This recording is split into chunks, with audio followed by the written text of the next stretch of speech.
Seja muito bem-vinda ao Toque de Vida Debate. É um prazer receber você aqui hoje nesse programa que quer trazer para você conteúdo cristão, né, de todo tipo, mas especialmente que contribua na sua caminhada de fé, de vida, também de conhecimento, né?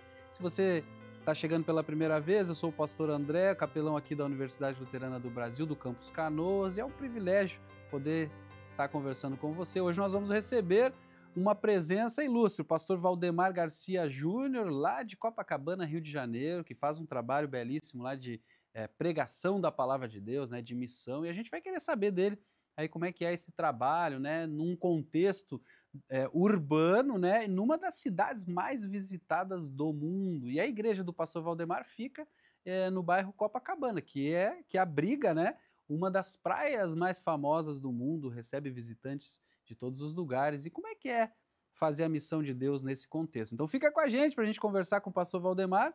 E se você quiser, né, entrar em contato com a gente, eu convido você a nos seguir nas redes sociais. O endereço é Ubra Pastoral. Ali você pode encontrar mais conteúdos produzidos pela nossa pastoral, além também de poder mandar mensagem para a gente. Então vamos receber hoje o pastor Valdemar. Pastor Valdemar, seja muito bem-vindo ao Toque de Vida Debate. É um prazer receber você aqui. Eu sei que você já participou em outro tempo, né, do debate, mas se apresenta para a gente, fala um pouquinho da sua trajetória, né, da sua caminhada de vida. Bom, é uma alegria estar com vocês. Um grande abraço a todos que estão acompanhando o programa. Deus abençoe ricamente. Eu sou o pastor Valdemar Garcia Júnior. Sou formado no ano 2000, né, pelo Instituto Concórdia de São Paulo. Então, no final do ano aí fecha 25 anos de ministério. Atuei já em São Paulo, no interior do Paraná, Porto Alegre, e agora estamos há 2 anos e meio aqui em Copacabana, no Rio de Janeiro. É uma alegria estar com vocês aí novamente. Você teve uma atuação também na editora Concórdia, que é a editora oficial da Igreja Luterana do Brasil, né? E também você atua, acho que também na Sociedade Bíblica. Fala pra gente um pouquinho dessa caminhada aí, pastor. Nesses 25 anos, além de trabalhar em igrejas, né, eu também pude atuar 8 anos e meio na Hora Luterana, em São Paulo, né, que produz programas de rádio, literatura para evangelização. Depois, 4 anos na Sociedade Bíblica, atuando aí em Porto Alegre, como gerente, né, no estado do Rio Grande do Sul, e 8 anos gerenciando a editora Concórdia. Então, além da experiência em congregação, eu tive essa oportunidade em gestão de organizações auxiliares da igreja, né? Mais na área de literatura e produção de programas de rádio. Bacana. Então, né? Pastor Valdemar, agora o canal da Ubra TV, né, ele vai ao ar aqui em TV aberta na Grande Porto Alegre, mas, né, na TV fechada ele alcança vários lugares do Brasil e do mundo, e nas redes sociais também, né? Mas a gente tem características de cada região que são próprias, né, daquele lugar, como por exemplo aqui no Sul, a Igreja Luterana ela tem um jeito de ser, né? Conta pra gente como é que é, quais são as características aí da Igreja Luterana de Copacabana.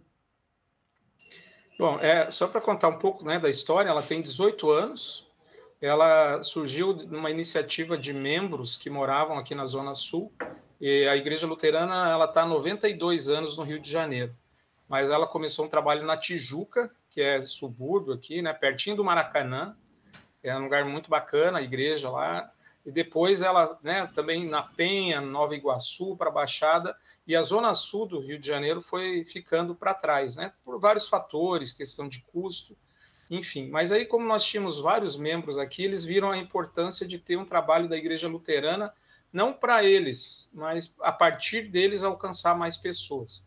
Então, a Zona Sul do Rio de Janeiro ela tem mais de 1 milhão de habitantes.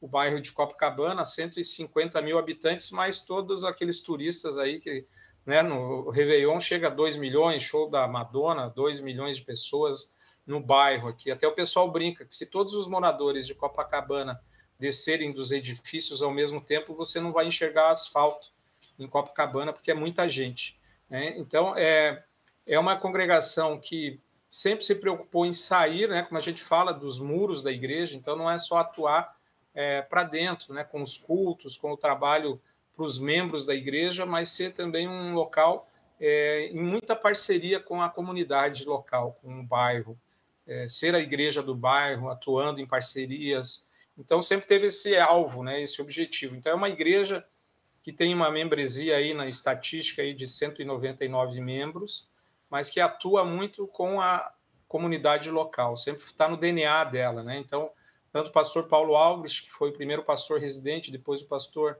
Tardelli, e agora, né, o meu trabalho aqui é sempre dentro dessa visão de uma igreja que se preocupa em olhar para fora, né? Se preocupa em servir a comunidade onde a gente está inserido. Poxa, muito interessante poder saber desse contexto, né? Uhum. Agora, quais são os maiores desafios que você enfrenta ou que você enxerga aí nesse trabalho, pastor? Bom, nós estamos aqui, você já esteve aqui, né? Eu estou a 950 metros do calçadão e eu estou a 350 metros de um escadão que dá para a maior favela aqui de Copacabana, que é o Morro dos Cabritos, Ladeira Tabajara. Então, mais ou menos 28% da população de Copacabana mora em morro e os outros 62% no asfalto, que a gente fala assim aqui, né? O pessoal que fala. Então, tem essa realidade, né, que a gente vive. É um bairro muito seguro, apesar do que você vê na mídia. Assim, eu me sinto mais seguro andando em Copacabana do que quando eu morava em Porto Alegre, para ser bem sincero, porque tem muito policiamento por ser uma área turística e tudo mais, né? Já no morro existe uma outra regra que não é a regra do Estado, né? Então há um poder paralelo. Então a violência urbana ela interfere no nosso trabalho, por exemplo, atividades à noite, as pessoas têm receio, esse é um desafio. O pluralismo religioso, né, tem muitas religiões aqui, denominações. Aqui no bairro de Copacabana, para você ter uma ideia, tem 3 sinagogas, tem muitas igrejas, quase todas as denominações estão aqui. E também a população eu percebo muito assim o ceticismo das pessoas, né? Então, enquanto há as igrejas, a gente percebe um crescimento né, no trabalho nosso e de outras denominações, há também um ceticismo muito grande. Então, esse é um grande desafio. A desconfiança das pessoas quando você fala que é pastor, quando você fala que é evangélico.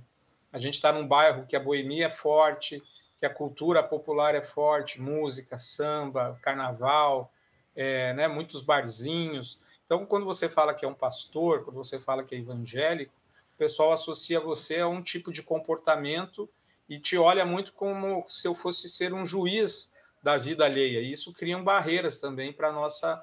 Então, a primeira barreira que eu tenho quebrado é essa, de eu e minha esposa nos envolvermos na comunidade local aqui e mostrarmos a eles tudo que a gente pode fazer dentro da liberdade cristã que a gente ensina na Igreja Luterana, que é tão bacana, né? E se inserir, né, no É, contexto, me parece que é uma coisa que o próprio apóstolo Paulo fazia, né? exatamente.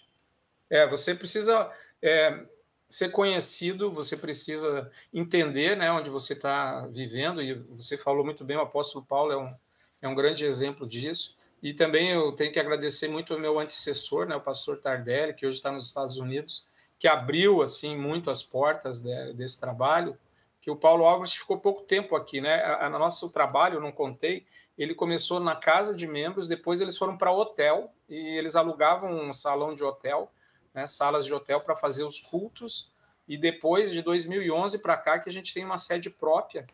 Então aí, né, praticamente foi aí o pastor Tardelli que desenvolveu mais esse trabalho também.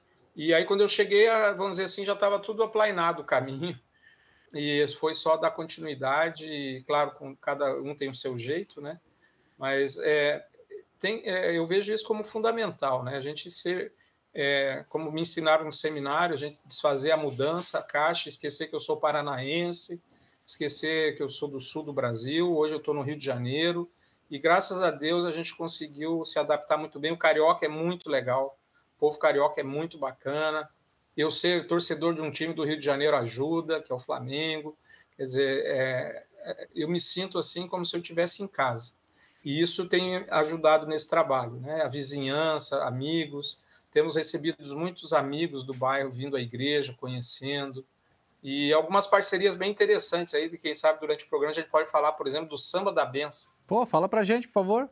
É uma musicoterapia. Não sei, Copacabana muito associado na mídia com praia. Praia a gente vê muito jovem, né? Muitas pessoas saradas, mulheres bonitas, rapazes bonitos.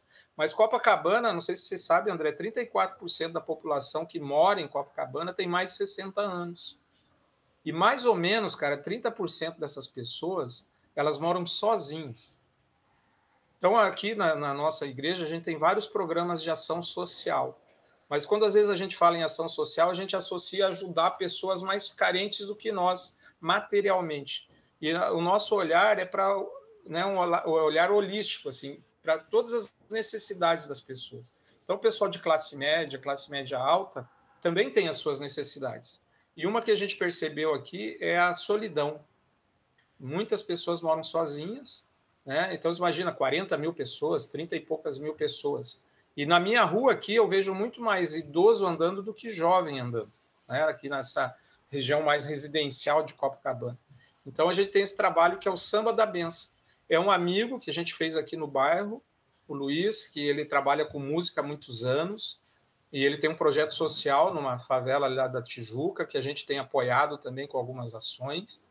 E ele, às segundas-feiras, reúne um grupo aqui nas dependências da igreja, e ele deu o nome de Samba da Bênção, que é as pessoas vêm cantar sambas, né? Samba canção, sambas clássicos, muito bacana. Então, são todas pessoas, a maioria com mais de 60 anos, que se reúnem às segundas-feiras aqui para cantar, né? E aí a gente cede o espaço, interage com eles, e desse grupo a gente já teve gente vindo aos cultos, e mais importante, a gente tem feito amizade, tem interagido, trabalhado em aconselhamento, nesse tipo de trabalho, tem sido uma grande alegria. Pô, Deus vai abrindo as portas, né, pastor Valdemar? Porque Exatamente. muitas vezes a gente quer, como pastor, né, e eu compartilho isso, né?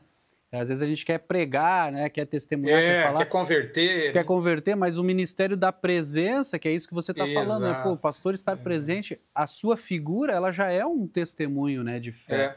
E me parece que é um povo que, quando compreende que o pastor, ele não está só interessado em me converter, ele está interessado em mim, né? Ele está interessado no meu bem-estar. Pô, isso abre portas maravilhosas. E talvez isso sirva até de incentivo para quem está nos assistindo, né? E que queira pensar e repensar estratégias de atingir, né? De alcançar as pessoas. Talvez essa seja uma boa reflexão, né? Estar presente, né? A gente tem aqui esse músico que veio para cá, ele me convidou, eu e a Silmari, que é minha esposa, a participar de um grupo que é do Bolinho de Bacalhau. Toda quarta-feira tem a feira livre aqui, pertinho numa praça, e a gente vai lá. E é um grupo de mais de 40 pessoas, e a gente hoje faz parte desse grupo do Bolinho, né?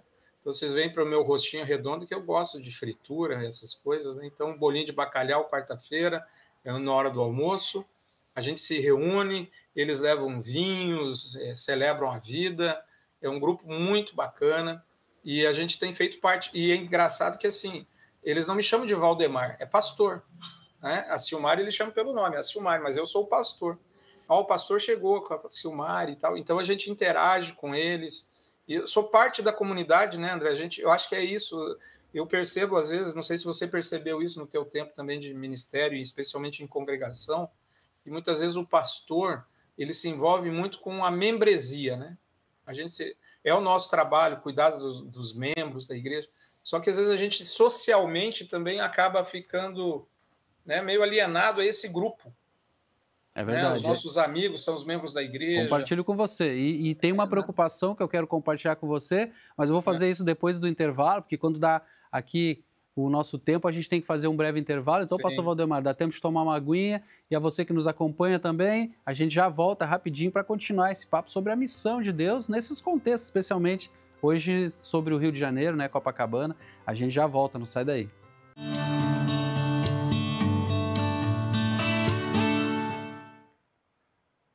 Levar Cristo para todos é a missão da Igreja Evangélica Luterana do Brasil, e isso inclui todos os contextos, né? Urbano, rural, universitário, hospitalar, onde quer que tenha espaço para falar de Deus, a igreja tem enviado missionários. E hoje, o Toque de Vida Debate, que está de volta, a gente está recebendo a figura, a presença, né, do pastor Valdemar Garcia Júnior, que atua lá em Copacabana, no Rio de Janeiro, já há 2 anos e meio e está contando para a gente sobre como é que é esse trabalho, né, pastor Valdemar? O tempo passa muito rápido e você já está inserido aí nessa comunidade, o que é maravilhoso, né, conforme você nos contava no final do nosso primeiro bloco, né? Agora eu queria continuar essa conversa, né, pastor Uhum. Valdemar, pegando um gancho daquilo que a gente estava falando, né, de se inserir no contexto da comunidade local e não ficar apenas atuando dentro da comunidade religiosa, né, que me parece que é algo que às vezes a gente, por diversos fatores, né, acaba negligenciando, deixando passar, né, a importância do pastor estar inserido naquela comunidade, fazer parte daquela comunidade, para ser reconhecido e visto como um dos iguais, né? E me parece que no seu trabalho isso tem acontecido. É verdade. Você sabe que em 1996, quando eu fui para o seminário, a gente recebeu lá no seminário em São Paulo, numa semana acadêmica, a presença de um professor chamado Clóvis, se não me engano, Clóvis Pinto. Ele tem um sobrenome no meio e ele tem um livro. Ele é um pastor metodista, ele era o diretor da Universidade Metodista de São Paulo, da Unesp, e ele foi convidado pelo professor Ernie Seibert a nos dar uma palestra, e a palestra se chamava Cidade é Minha Paróquia. Inclusive, ele produziu um livro, ele está esgotado, infelizmente, muito bacana sobre isso. Eu adquiri esse livro, e a partir dessa leitura, ali no meu primeiro ano de seminário, eu sempre tive esse olhar. Aprendi isso com esse professor, e na verdade, ele foi inspirado pelo John Wesley, né, o fundador do metodismo, que tinha uma frase: o mundo é a minha paróquia.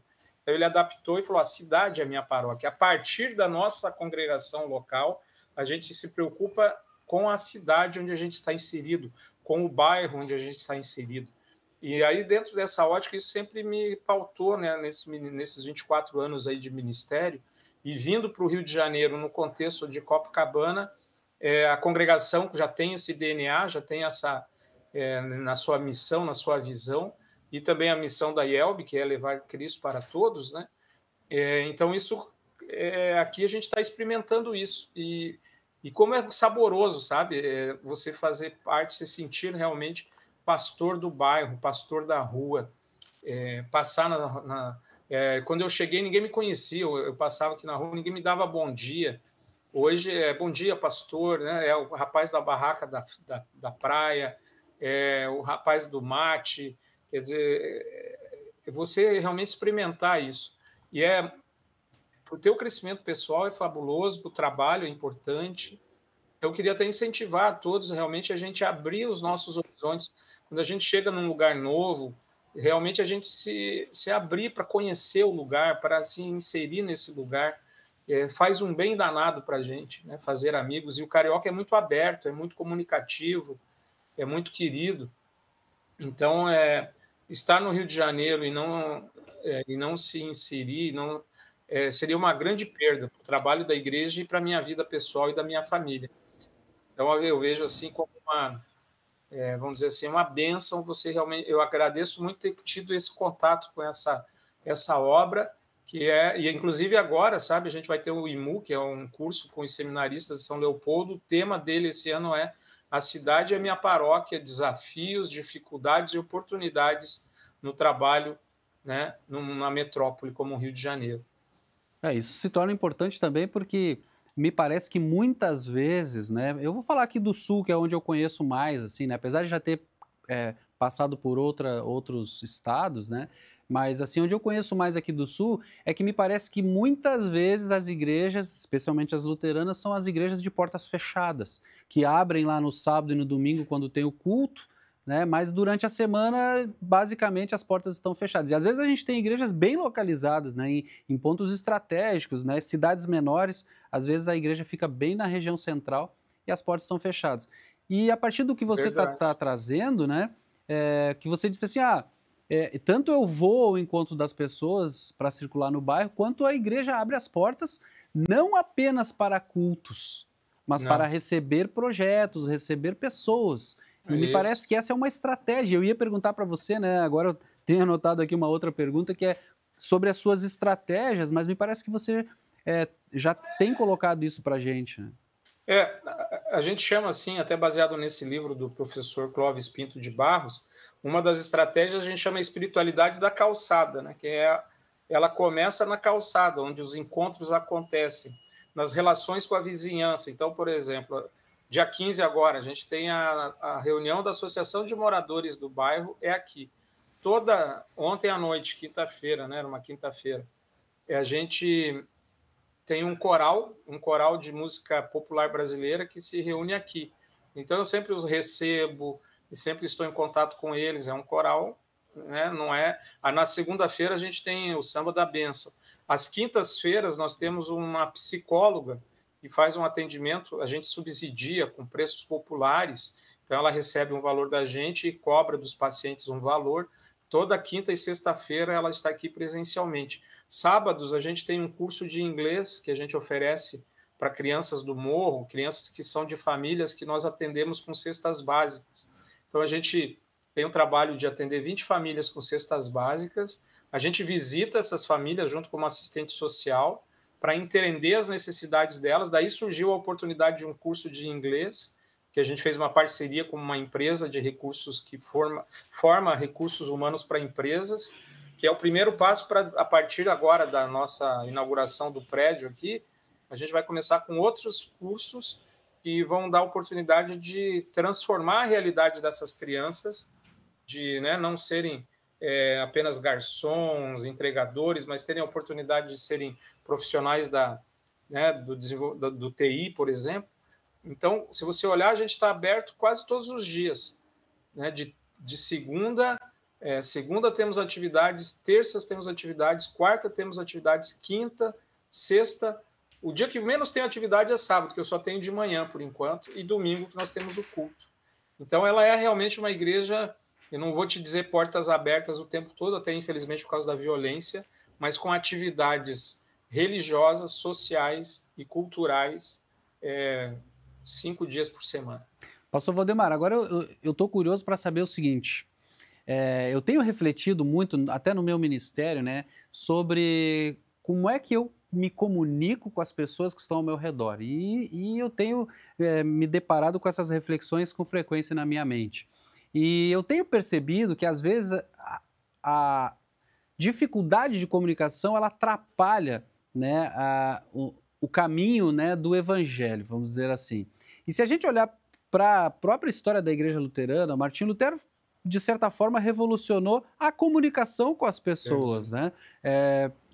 Trazendo a Bíblia para a linguagem do povo, por exemplo, né? Foi uma das formas que ele utilizou. Outra forma que ele utilizou para conversar, para abrir o canal de comunicação com as pessoas, foi a música, né? Colocou a música como algo a serviço dessa comunicação. E o tempo passa, os séculos passam, as invenções mudam e atualmente mudam o tempo todo, né? E eu tenho me deparado com isso, especialmente pensando na nossa atuação como pastores. Dizendo assim, eu quero lhe perguntar o seguinte, nesse contexto do samba, por exemplo, né, num contexto onde as pessoas têm um jeito de ser, né, o carioca nativo ele tem um jeito de ser que é próprio, que é típico, né?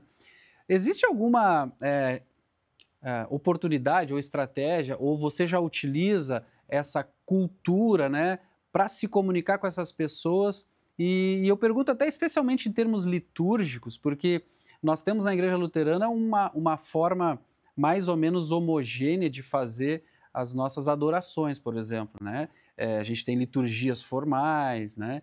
E às vezes elas funcionam e às vezes me parece que elas não estão comunicando tanto quanto a gente gostaria ou poderia. Nesse sentido, como é que é essa questão da comunicação, especialmente pensando liturgicamente aí no seu contexto? Bom, é um ponto bem importante, né? A comunicação. Assim, a congregação tem um ponto muito positivo que é muito acolhedora, né? Então isso ajuda. Mas assim, nós temos um conflito, né? Não é no sentido, não veja a palavra conflito como um problema ou brigas, né? Mas assim, nós temos pessoas que são membros da Igreja Luterana há 50, 60, 70 anos. Essas pessoas foram educadas aqui, né, no contexto do culto mais tradicional. A gente recebe pessoas de fora que vêm de outros contextos. Há pouco tempo eu recebi uma pessoa por profissão de fé que veio da Umbanda para o cristianismo luterano, né? Que não é Primeira vez no meu ministério que acontece, né? E veio através de uma estratégia que a gente tem aqui, que é um churrasco uma vez por mês com os homens, que um homem traz um outro amigo para jantar com a gente aqui, e a gente faz um churrasco. E tem funcionado, né? Essa pessoa entrou por profissão de fé. Liturgicamente, ainda a gente é muito conservador. A gente está trabalhando, inclusive, com esse músico. A gente está trabalhando em alguns arranjos. Aí no Rio Grande do Sul tem o culto crioulo, né? Então a gente quer desenvolver uma forma cultica carioca, assim, com mais o chorinho e o samba, né? Não samba de escola de samba, né? Mas o samba canção, esse samba, né? A gente vai desenvolver esse segundo semestre um projeto nesse sentido de algumas iniciativas, mas até por experiências passadas eu vejo assim que o culto de domingo de manhã, que é o culto tradicional, a gente deve mantê-lo com essa cara. E como a gente tem espaço na agenda para mais um momento cultico, provavelmente nós vamos trabalhar com algumas alternativas litúrgicas num culto aos sábados, às 18 horas. Então, a ideia é essa, para o segundo semestre agora, de desenvolver algumas ousadias litúrgicas num outro horário, né, para não ofender a nossa membresia tradicional, que se assusta às vezes com... eu tenho um harmônio na igreja, a gente tem teclado, tem carrom, tem bateria, então tem pessoas que que não gostam muito do que não é litúrgico. Então, em geral, a gente usa os hinos do Inário, do Louvai ao Senhor e do Celebrai, que são os nossos três, vamos dizer, as nossas três origens de hinos, né? Mas é um grande desafio, André. Eu sou da opinião que a gente precisa continuamente estar experimentando formas litúrgicas que alcancem o brasileiro. Você sabe, eu não sei o tempo aí, mas a gente é muito racional na igreja luterana. Então parece que tudo tem que fazer sentido. A gente usa muitos verbos, né? Por exemplo, a pessoa, quem é que tem que vir na Santa Sé? Ela tem que discernir, né? E o ser humano ele é feito de emoção e de razão. Eu creio que nós luteranos às vezes tendemos a puxar muito para o lado da razão, né, que é importante, mas a gente esquece da emoção. E emoção não é fazer chorar, emoção é sorrir, emoção é estar feliz, alegre, se alegrar. Até chorar, então, né? Até chorar, até se for o chorar, caso. Se for o caso, né? E na hora da confissão de pecados, né, ali os hinos eles têm essa carga emocional. Claro. Então eu vejo que tanto ser racional como emocional é do ser humano. E o brasileiro é muito emocional, né? O brasileiro é emocional. E quanto mais você sobe do sul para cá, parece que o pessoal é mais emocional ainda. Então, a gente precisa encontrar um caminho, que é o caminho aí do meio, de trabalhar com a emoção e com a razão, porque a fé é algo sobrenatural. Emoção e razão é natural. Só que às vezes a gente valoriza tudo que é racional e olha para a emoção assim com desconfiança, né? E cabe lembrar que Jesus teve encontros com pessoas e com pessoas emocionadas, né? Pessoas que choravam, pessoas que agradeciam, pessoas que choravam de alegria, né? Pessoas que estavam tristes e mudavam a sua emoção. Então, quer dizer, o poder de Deus, ele afeta o ser humano como um todo, como você bem falou. Mas eu que gosto de música, né? Fiquei pensando, poxa, imagina eu poder celebrar um culto onde as músicas são tocadas pelos nativos aí cariocas, poder tocar um samba, né? Louvando a Deus nessa forma de música, eu acho que seria maravilhoso, né? Eu vou te avisar, a gente transmite todos os nossos cultos pela internet, Luterana de Copa, né? Só digitar aí você vai nos encontrar, Luterana de Copa. Eu vou te avisar para você divulgar, porque a gente quer fazer, como tem o culto crioulo aí, que a gente comemorava em setembro, né? Até na congregação onde eu era pastor, lá na Concórdia, e eu só assistia, porque eu não sei fazer o culto. A gente vai fazer agora aí, até com um músico que não é cristão, inclusive, ele não é cristão. Ele é meio agnóstico, bem agnóstico, e ele topou esse desafio, mas é um grande músico, arranjador. E tem um outro músico, olha como Deus é bom. Você conhece o Paulinho da Viola, né? Sim. Um desses amigos do nosso grupo toca flauta doce com o Paulinho da Viola há mais de 30 anos. Ele é pós-doutor em música. Então, eu não entendo nada de música, André, você sabe disso. Eu tenho o Tardelli, o pastor Tardelli, que a única preocupação dele quando me chamaram era isso. Quem vai ser? E Deus mandou músico para cá. Apareceram uns 4, 5 músicos que não existia aqui, porque alguns foram embora, né? Saíram, que isso é um problema aqui também no Rio, viu? A membresia vai embora com muita frequência. O pessoal muda muito, né? Pastor Valdemar, nosso tempo aqui está acabando, mas eu tenho uma última pergunta que nem é minha, mas é do carioca, é o Jefferson, que trabalha aqui com a gente, que ele é do Rio, né? Mas ele está trabalhando aqui Flamenguista na Ubra, juramentado. Flamenguista. E ele está perguntando o seguinte, ele está me perguntando aqui se pode entrar de chinelo e bermuda no culto, porque ele disse, lá no Rio a gente usa muito chinelo, muita bermuda. Então responde para ele, por favor. Pode. Aqui, assim, o pessoal até... Eu convido as pessoas que vão fazer a leitura na hora, assim, no início, antes do culto. E várias pessoas que estavam chegando, né, novos na igreja, falaram, mas eu estou de bermuda e de chinelo. Eu falei, não tem problema. Deus não olha para a nossa vestimenta, né? Deus olha para o nosso coração. E isso é do carioca. Isso é do carioca. Eu ando muito de chinelo, que não era um costume, já estou andando muito de chinelo. Bermuda e camiseta quase o tempo todo aqui no Rio de Janeiro. Então é do carioca. Pode vir quente que nós estamos fervendo. Muito pode vir bem. do jeito que quiser. Tem lugar para todos, né? Pastor Valdemar, quero agradecer demais a sua presença. Obrigado por compartilhar a sua experiência, esse trabalho aí. Eu tenho certeza que ele também é inspirador para quem está nos acompanhando. E também agradecer a você que está sempre com a gente aqui no Toque de Vida Debate. É um grande prazer poder estar nesse momento aqui com você. Se quiser mandar uma mensagem, uma pergunta, uma dúvida para o pastor Valdemar ou uma sugestão, uma crítica aqui para o debate, é só escrever para a gente nas redes sociais. O endereço é Ubra Pastoral. Um grande abraço, Deus abençoe você e até o próximo debate. Tchau, tchau.